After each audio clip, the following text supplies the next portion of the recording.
Hello, and welcome to the Deep Collaboration Podcast. I'm Don Goodman-Wilson with CoScreen, and in this series we talk to people who are leading the way in making working together smarter and more productive. With me today I've got Geoffrey Huntley, who for the past 18 months has transitioned to living and working entirely from a technological marvel of a van that he's kitted out himself. Welcome to the show, Geoff. Thanks, Don. Thanks for having me here. Can't wait to share some of the things I've been building. And I think you're going to find it quite interesting. I think we are too. So tell us a little bit about yourself. How did you get interested in van life? What is it that you do from the van? Yeah, sure. So I'm a software engineer. For a long time, I did a lot of open source software. And the entire notion of van life, a lot of people discover a van life via social media in Instagram. And that sells a tale and a narrative, which is not completely true. We'll get into that later. But the concept was introduced to me around about 2015 when I saw a software engineer at Google was saving 98% of his paycheck by living in a box truck and using the Google facility. So he would go to work, do his work, and then he just crash in the box truck, and then he would go back into it. And I didn't think much of it at the time, except for that was smart. Late last year, around about February, I was camping with a whole bunch of people for about a month. And I just come out of a long-term relationship, and I was in the need to rebuild my life pretty fast. And it just kind of made sense. I remembered what that engineer at Google did, and we were coming straight into a pandemic, and things were quite uncertain. So the idea was I could start to quickly rebuild my life, and I could explore Australia slowly and work remotely from my van, and at the same time live a minimalist lifestyle that I always wanted to have. So where in Australia are you now? I'm currently in Sydney. You're currently in Sydney. All right. How much of Australia have you managed to see so far in the 6 months that you've been doing this full time? I've done a lot of around New South Wales and circling up to Sydney. The most recent trip I did was I went inland to Lightning Ridge and then crossed the country border into Queensland. And that's always interesting, crossing the borders, because here in Australia, depending on what your residency is, determines whether you can even cross the border because of COVID protections. But luckily I was able to get across the border, and from where I crossed the border to get back to Brisbane, it was one of the roads was 325 kilometres in a straight line. Wow, that's that's quite something. So I'm very curious to know about the van. Can you take us on a tour of your office setup? Yeah, sure. So the van is just an ordinary van. It's a high top. If you're looking to get into this idea of working from a van or even spending time in a van, I highly recommend either getting a box truck because they're tall. Box trucks in particular are they're square. They're very easy to build in. But if you're going to go for a van, I highly recommend getting a tall boy or a high van that you can actually stand inside the van. And that just makes living is so much easier. So you're not always bending your neck, etc. But that's just the van. So the van itself has 3 solar panels on the roof. Normal panels that you would see on a house. And that's about a kilowatt of capacity to recharge the batteries during the day. So it's almost equivalent of being plugged into the wall. And that goes to a very nice inverter.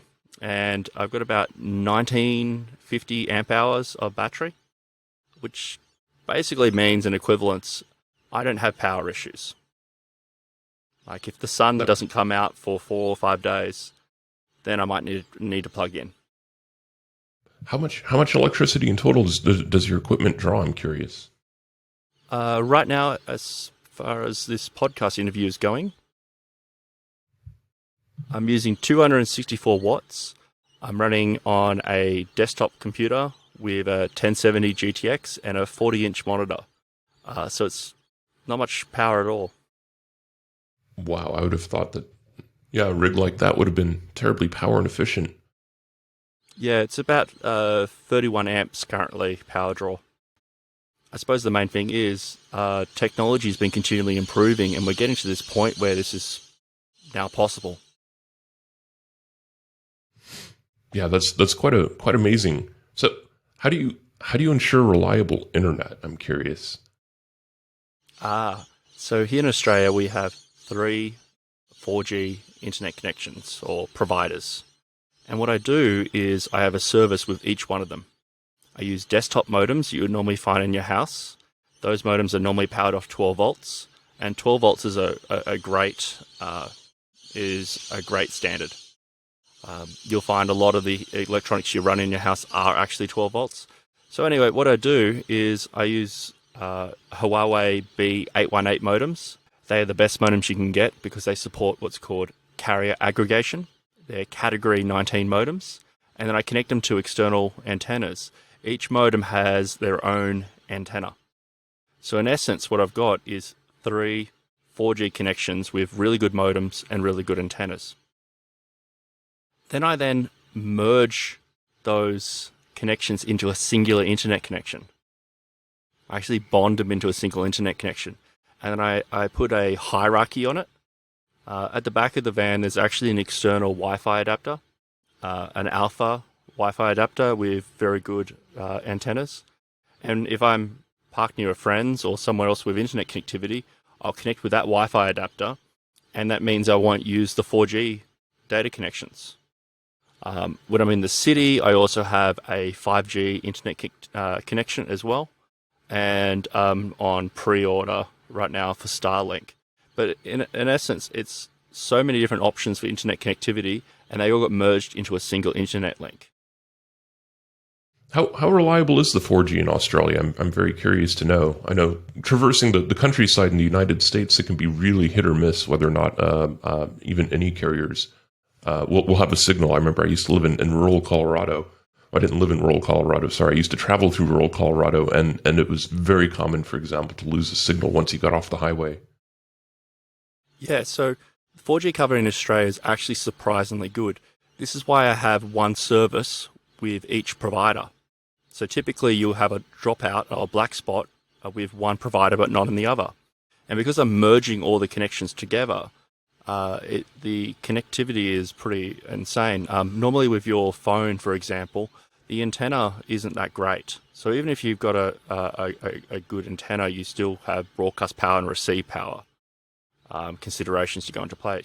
But I find myself having data service where I don't have normal service for phone calls or for SMSs. But I don't find that to be a concern because here in Australia, we can actually do what's called SMS over Wi-Fi or voice calling over Wi-Fi. So I found myself driving in the country outback of Australia, and I've got no reception on my mobile phone. I see that it's no service, but I'm able to receive phone calls and SMSs because it's all going by my bonded internet link. It's pretty amazing. That is pretty cool. What other equipment do you have for working from home? So you mentioned your PC. We've got your bonded internet. The solar panels are providing electricity through a battery system. What other kinds of cool technology do you have in there to support your home office? Cool technology I have to support the office. It's a little bit out there, but I have my Aerion chair. I find as a software engineer, I'm sitting down always, and I could have gone with a camping chair, but I actually use a proper office chair in the van. And I normally have a hex greenhouse because sometimes it gets dull to be sitting in a van. Even though you set up really well, you got a 40-inch monitor, you don't have the right separation. And what's the point of having these beautiful views if you can't enjoy them? So normally I take out a screenhouse, peg that down, set that up, take out a folding camping table, and then I just carry the Aerion chair out. I found having a good chair is so important, even though it takes up so much space in the van. Other cool things I've got is what's called an Ever shower. They are a recirculating shower, and that means that you put 3 liters of cold water in, 2 liters of hot water, and you can have endless showers continually. It's just like a bath. Highly recommended. especially if you're going to be staying at a place or state forest for five or so days, as I normally am. If you're going down this place and you're looking to do your own build, I talk toilets quickly. You definitely want to be self-contained. There are composting toilets, and they are wonderful. They do not smell, and they're lovely. And you hardly ever even really use it, to be honest. It's there for emergencies, like if you were ever to get sick, for example. But there's so much infrastructure out there, and information about where toilets are available on your phone because of disability acts. Well, that's very interesting to know. I don't think we have that sort of thing in Europe, to be truthful. I wouldn't, or if there is, I wouldn't know where to find it. That's fascinating that there are apps for that in Australia. People ask about toilets and showers all the time. It's simple. If you want showers, you're in the city. A gym membership gets you access to showers anywhere. Toilets, well, in the city, there's toilets everywhere. In country towns, normally there isn't a chain membership for the gym that you belong to, but there are swimming and aquatic centres everywhere. And I imagine it's not too expensive to get a day pass. Not expensive at all. And if you're camping in a forest for weeks on end, it's just easy. Just set up a shower. From a food preparation perspective, I recommend getting a very large fridge, very large freezer. If you go for an all-electrical setup like I have a oven and a microwave and a pressure cooker. And that serves me if it's raining and I want to just do cooking on the inside. If I want to do cooking on the outside, just a cast iron steel pan on a fire grill and you're done. And plus there's barbecues everywhere, literally everywhere in Australia. And they're all on the map. That's true. I was actually surprised my first trip to Australia when I went to a public park, and there's electric grills literally scattered all over the park area. It's something I hadn't seen before. So what have you learned from working remotely? What did you get right about the approach, and what are the challenges that you faced? Yeah, sure. One of the things I definitely got right was internet connectivity. So being able to have a highly reliable internet connection out in the middle of nowhere is critically important. So I got the internet connectivity right. Some of the things that are a little bit harder with remote work is, well, you're literally, in my case, I'm literally remote in the sense that it's not just working in a remote team, and sometimes I'll be in a state forest for weeks on end. So it literally is remote. So that takes a lot to adjust to. Like finding some of the best places to camp or best places to work from. There's not normally an intersection as such. Typically, the people who like to go camping to escape the internet. So when you're looking at all the guides of where do you go to camp, they don't mention anything about internet. So that's taken a long time to slowly build up a intersection of places that are beautiful, places that you can stay for a long time, and places where it's possible to work from. Yeah, that's one on the physical sense. That is one of the challenge of remote. I have physical dimensions to the remote work aspect that most people don't have. As for remote work, I think it's the same as always. Time zones are hard. Yeah, I wanted to ask you about that, especially since you're in Eastern Australia, right? And I imagine that most of your collaborations are with folks on the west coast of the United States, or in the case of our conversation now, with people in Europe. Like, how do you manage the time zone issue, which is a question a lot of people have, right? And how do you balance that with the need for synchronous communication versus asynchronous communication? The way that I handle it is I partition my day into two. Most people partition their day into three. So in the morning, I wake up, and until around about lunchtime, that's my time. And I do all the activities I would normally do. And then after lunch, I switch over to work time. And I just work until it's very late, or until productivity no longer is there. So that's actually an important distinction. If you're working in time zones, one of your first responsibilities is to ensure that if you're having a day where you got low productivity, don't let that cascade into multiple days of failure by this need and desire to catch up with teammates who are in different time zones. I find by starting later, it actually helps with the crossover. I have a lot of teammates over in Germany, some in Greece, some in Pakistan, and of course the New York time zone, which is the hardest one from Australia. The best way I find is really documentation, and minimizing the amount of dependencies. For example, you when we're going through and picking a particular project, pick something that you can work on yourself, but also have a backup one just in case that one gets blocked. If you get blocked on that, write up and ask for help. And by modifying your time zone, I particularly modify my time zone. It means I have more crossover with my peers. So how do I just draw the distinction between synchronous and asynchronous? Matters of the heart can rarely ever be resolved in asynchronous fashion. So if you're doing anything that it revolves around like feeling or any like type of emotion, and I don't mean necessarily about management. I mean like you're trying to flesh out like UX or design or how things. You can spend a lot of time trying to articulate that in an asynchronous manner, but sometimes it's better just to bounce ideas off each other. So it depends on the type of task. You get better at recognizing the tasks that require touch and feel. If you feel that you would need input, it might be better off just delaying that and pairing later at night and focusing on the tasks that you can bulk do. Yeah, that makes a lot of sense. How have you found that time zone shifting has affected your daily rhythm? I had a friend, for example, who lived in London, but because most of his collaborations were with people in San Francisco, he lived his life to San Francisco time, which was for him fine, but for many of the people around him somewhat disruptive because their schedules were completely out of sync. Right, it was impossible to have a lunch date with somebody, for example, when your lunch occurs sometime in the evening.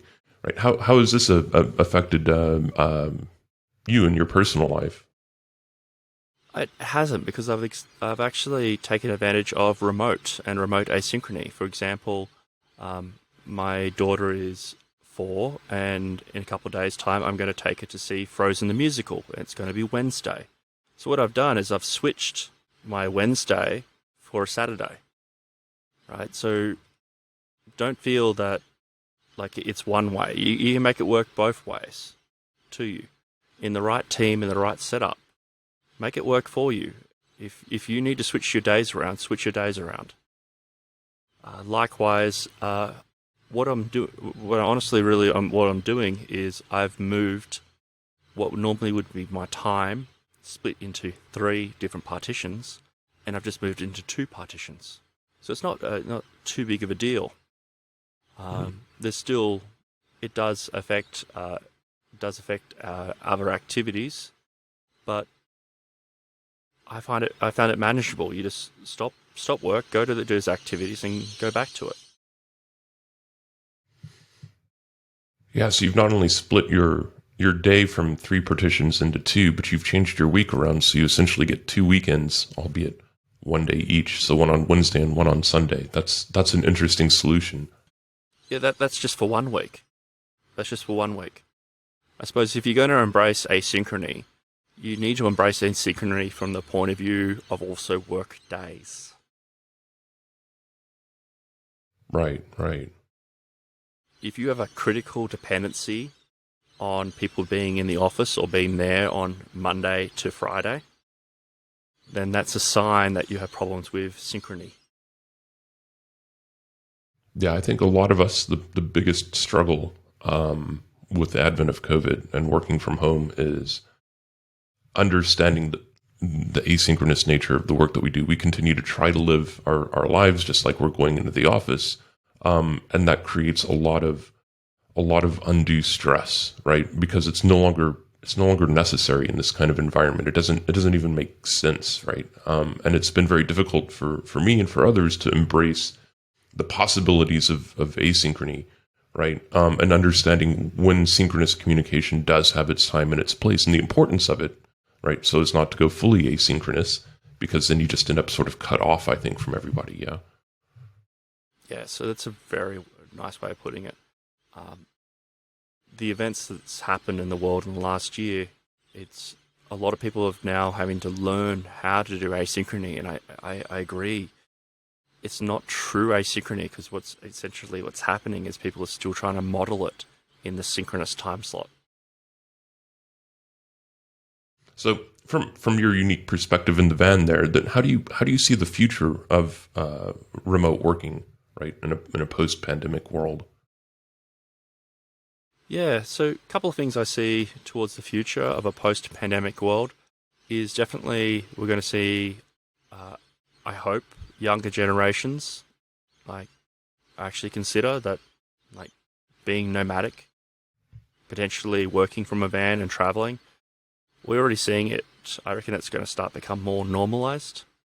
One of the things I definitely am going to, I'm sure that's going to happen is employers will lose their best employees if they force them to go back into the office. Yeah, I think that seems quite likely. I hope that doesn't happen to you. Not to you, Geoff, but to our listener. I've worked at several companies in the past that were adamant that working from the office was very important. Companies that had a heritage with Yahoo and their very infamous policy that working required butts and seats, right? Working from home was not a thing that could happen. So I'm very curious myself to see, like, to what extent some companies feel the draw to return to strictly in-seat working when it's not actually necessary, and the kinds of shakeups that the industry are gonna go through if and when that happens. I'm exceptionally interested to see what's going to happen with the future of commercial real estate. It was already so expensive in so many places, right? I mean, you'd think many companies were just looking for an excuse to get rid of their offices, and then what? Yeah, I think remote working is going to increase. I'm definitely seeing a lot more people go down the path of being nomadic digitally, assuming that we have vaccinations and the pandemic is under control. I think we're going to start to see a lot of people potentially be more nomadic in the sense that what country do you call yourself home? Like, if you can truly earn an income from anywhere in the world, which country is your home? Which country is the one that you get taxed in? If your country is heading in a direction you do not like it to go, do you stay and try and force it to, or influence it to go to the direction that you would like it to go? Or do you move to a country that treats you best? And I think we're going to start to see developing nations start to capitalize on this.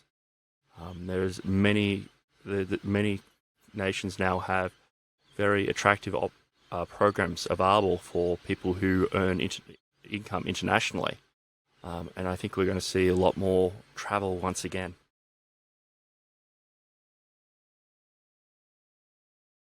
Yeah, I think we're going to start to see a lot more travel once again once these restrictions are lifted for travel. Even within Europe right now, most of the borders, at least in my part of Europe, are effectively shut, and people are itching to see someplace new, let alone work someplace new.